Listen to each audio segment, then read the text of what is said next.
में हम जानेंगे कि कैसे सूर्यपुत्री ताप्ती और राजा संवरण का मिलन हुआ। तो चलिए कहानी शुरू करते हैं।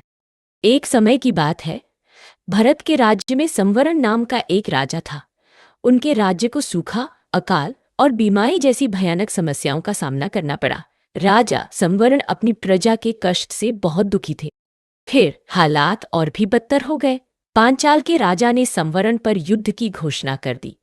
संवरण जानता था कि उसकी सेना पांचाल की सेना से बहुत छोटी और कमजोर थी, लेकिन वह अपने राज्य के लिए खतरे को नजरअंदाज नहीं कर सकता था। इसलिए उसने अपने सैनिकों को युद्ध में नेतृत्व किया।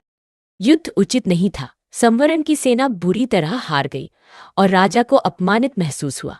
शर्म को सहन करने में असमर्थ होकर वह अपने मंत्रियों और कुछ दरबारियों के साथ घने जंगल में भाग गया। वहां उन्होंने एक किला बनवाया। एक दिन बुद्धिमान ऋषि वशिष्ठ ने किले का दौरा किया। संवरण ने उनका बड़े आदर के साथ स्वागत किया और उन्हें अपना गुरु बनने के लिए कहा। वशिष्ठ सहमत हो गए, लेकिन संवरण से कहा कि केवल गुरु होने से उनकी किस्मत नहीं बदलेगी। उसे अपने राज्य को पुनः प्राप्त करने के लिए कड़ी मेहनत और प्रयास करने की आवश्यकता। इन शब्दों ने संवरण को आशा से भर दिया। उसने अपने लोगों को एकजुट किया और पांचालों पर एक आश्चर्यजनक हमला किया। बहादुरी और दृढ़ संकल्प के साथ संवरण ने अपना राज्य वापस जीतने के लिए लड़ाई लड़ी। सूर्यदेव की बेटी ताप्ती ने उसे स्वर्ग से देखा। वह उसकी कुशलता और बहादुरी से बहुत प्रभावित हुई। उसके पिता सूर्या ने नश्वर राजा के प्रति उसकी प्रशंसा देखी और उसकी मदद करने का फैसला किया। संवरण ने वास्तव में अपना राज्य पुनः प्राप्त कर लिया था और बुद्धिमानी से शासन किया। एक दिन शिकार करते समय उसका सामना एक हिरण से हुआ और वह जंगल में चला गया। जब वह एक नदी के किनारे विश्राम कर रहा था, तो उसने सपने में एक तेजस्वी स्त्री को देखा जो सूर्य के समान चमक रही थी। उसका नाम ताप्ती था और संवरण उसकी सुंदरता पर मोहित हो गया था। ताप्ती ने संवरण के प्रति अपने प्रेम का खुलासा किया और उसे बताया कि उसके पिता सूर्यदेव उनकी शादी के लिए सहमत होंगे। प्रेम से अभिभूत संवरण उससे विवाह करने को तैयार हो गया। ताप्ती गायब हो गई और संवरण को उसके लिए तरसता छोड़ दिया।